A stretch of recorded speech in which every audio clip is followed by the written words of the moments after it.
everyone to the Adjusted for Risk podcast here from the shores of Lake Tahoe.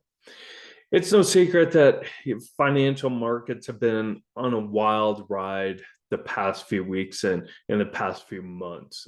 This wild ride has been largely due to the very hawkish Federal Reserve. The Fed's rapid interest rate hikes to try and tame inflation has caused the US dollar to surge compared to other currencies.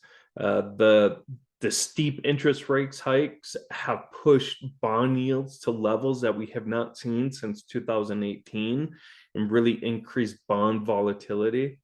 And it's resulted in an increase in equity volatility. So all this volatility and this wild ride can really be a direct relation to the Fed's increase in interest rate hikes or the removal of its accommodative policies. So over the next 30 minutes or so, I'm going to go ahead and take a look at what's impacting markets. And, I started with the Fed, and that's a primary impact there. But what type of impact does it have on investment portfolios? How can you construct investment portfolios to be resilient during these times of uncertainty and volatility and potentially a slowdown in economic growth? We're also going to look at, what are some signals to look for that might turn the tide, might stem the slowdown or this steep sell-off in financial markets and stabilize financial markets. So let's go ahead and get started with on a macro level, because really that is the catalyst of everything that's going on. So I believe the macro stories, or at a macro level, that's going to be the biggest storyline for the remainder of the year. It's going to be the primary driver of financial market performance during the remainder of 2022 and well into 2023.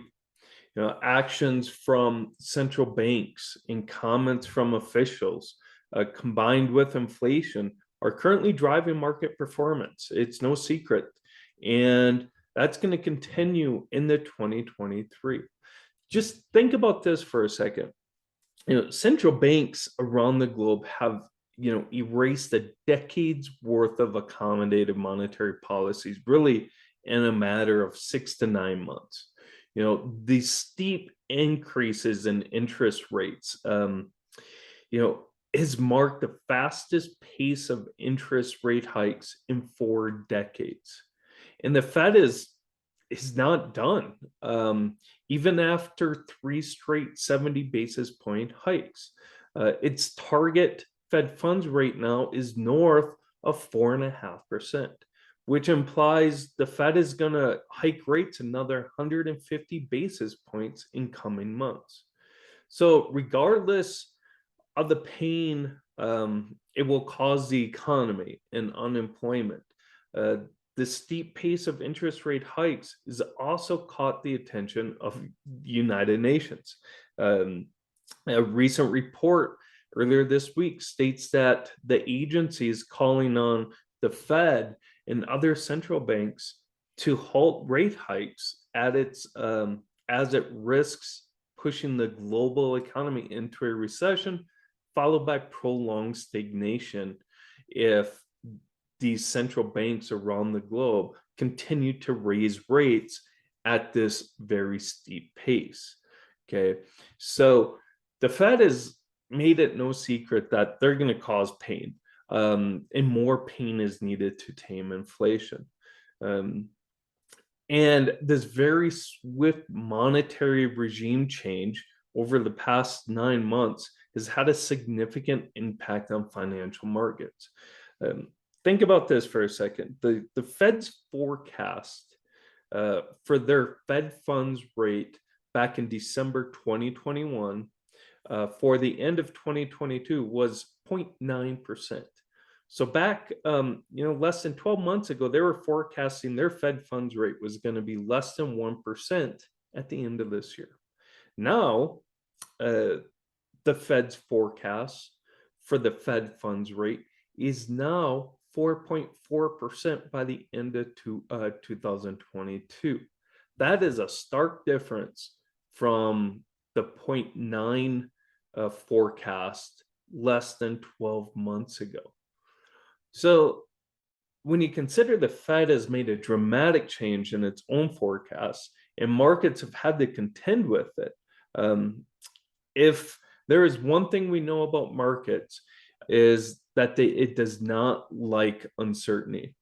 And right now, the Fed has certainly provided the uncertainty with its changing forecasts. It's very steep and quick regime change over the past, 9 months. So U.S. equities, they experienced a strong rally after hitting lows in June through the first half of August on the belief that the Fed will slow the pace of its interest rate hikes due to softening economic data. However, that rally ended abruptly. The US equities turned downward after numerous Fed officials stressed their commitment to fighting inflation through tighter monetary policies. This hawkish sentiment was stoked more following Fed Chairman Powell's Jackson Hole press conference. So, in addition to a downturn in equities, bond volatility has spiked due to this steep increase in interest rates and this regime shift from the Fed and changing forecasts that the Fed has experienced over the past 9 months. So while I think inflation has peaked, I do believe it's going to continue to be stubborn in its decline to the Fed's 2% average inflation rate. That's the Fed's target, which will cause the Fed to increase its key benchmark interest rates to above neutral, which, as I mentioned earlier, is roughly 4.5%. Lower energy prices and a strong dollar, which has slowed export prices and lowered shipping costs, will help move headline inflation lower. However, stickier portions of the CPI print and stickier portions of the PCE print, like high rent inflation, will offset the impact of lower energy prices and is going to force the Fed to continue its tighter policies. So while there's some pieces of the market prices are coming down, there's other pieces that prices that are much stickier, and it's going to take a while for those to dissipate. So while the labor market continues to be tight, with more job openings than people actively looking for work, recent job reports signal that the imbalance may be closing as the participation rate has increased recently, resulting in a higher unemployment rate and moderating wage growth. So a more balanced labor market will also result in slower wage growth, which will reduce some price pressures.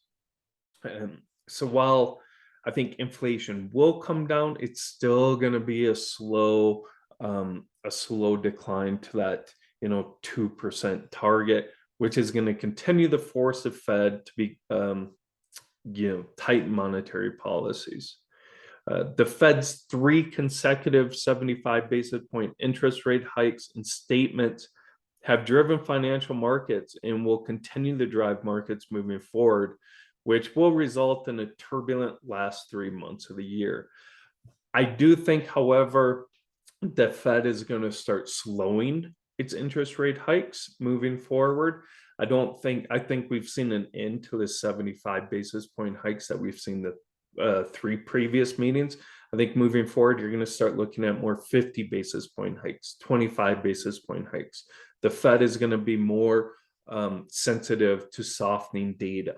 Also, financial market instability that you've seen like over in the UK and in other global parts of the economy, tighter, widening credit spreads, which we're going to talk about soon, higher yields in different parts of the market are going to impact the Fed. And I think we've seen the last of the 75 basis point hikes, but it doesn't mean they're going to pause. I think they're just going to slow the pace of their hikes. Well, moving along to equities, as I mentioned before, equities have been driven by the surge in yields and tighter monetary policies, really rather than earnings estimates, which have yet to be fully revised downward and price in a slowdown in growth. The near-term outlook for equities remains challenging, largely due to the removal of accommodative monetary policies, which, as we know, boosted asset prices since the peak of the pandemic. It's the excess in liquidity, the easy monetary policies that have really artificially inflated asset prices since 2020. So remain cautious overall as the Fed remains steadfast in its fight against inflation, and volatility remains elevated during the remainder of the year. Furthermore, the pricing in of a slowdown in growth in earning estimates, I think, is going to result in another leg down for equities, as forward P ratios still do not reflect a slowdown in growth. The bear market rally following June lows was just that. Okay, it was a bear market rally. The swift ending of the rally proved that markets have not fully priced in the likelihood of interest rates climbing above neutral and a resulting recession. I think a recession will result in equities falling further into bear market territory. Furthermore, earning forecasts have not been ratcheted down based on the impact higher interest rates will have on borrowing costs and consumer spending. The lower earnings forecast, along with the tough macro backdrop, is going to continue to place downward pressure on equity prices. So you're still looking at rough seas ahead for equities, and a lot of that is going to be because of reduced liquidity due to tighter monetary policies, looming recession because of these tighter monetary policies and higher borrowing costs. So as for implications on investment portfolios, continue to take a defensive approach by focusing on companies and in industries and sectors that display resilience during times of economic slowdown. Focus on high quality dividend paying companies in sectors that also have strong balance sheets and free cash flow.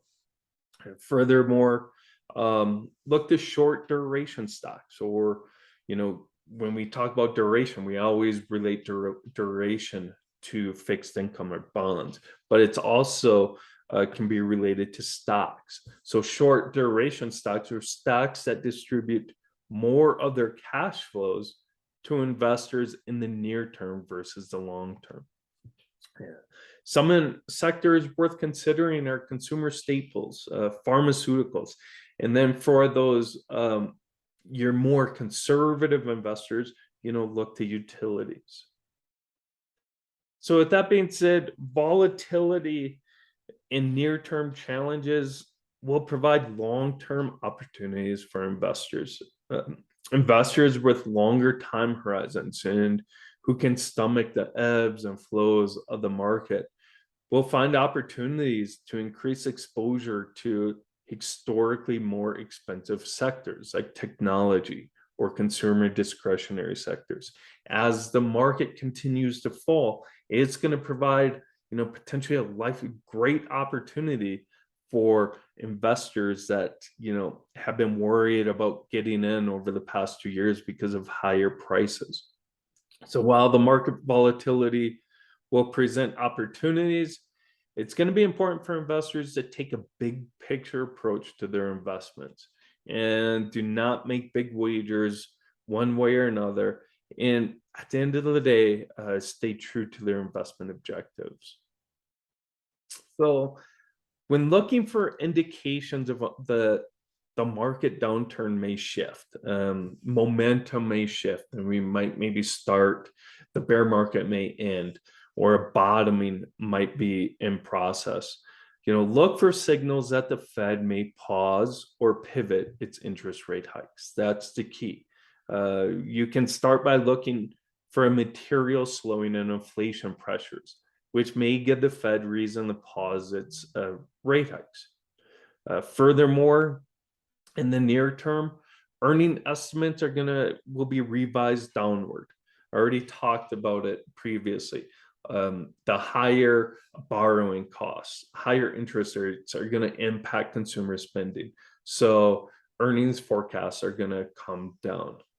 But look to the direction of 2023 earnings estimates. Look further out into the future. If those earning estimates in 2023 start to climb, a shift in investor sentiment will follow. A stabilization and ultimately a decline in bond yields could signal a bottoming process for markets and indicate a potential pause in Fed rate hikes is looming. So continue to follow those yields and bond yields that have been driving markets or driving equity prices for some time now. And finally, you can't ignore the surging US dollar.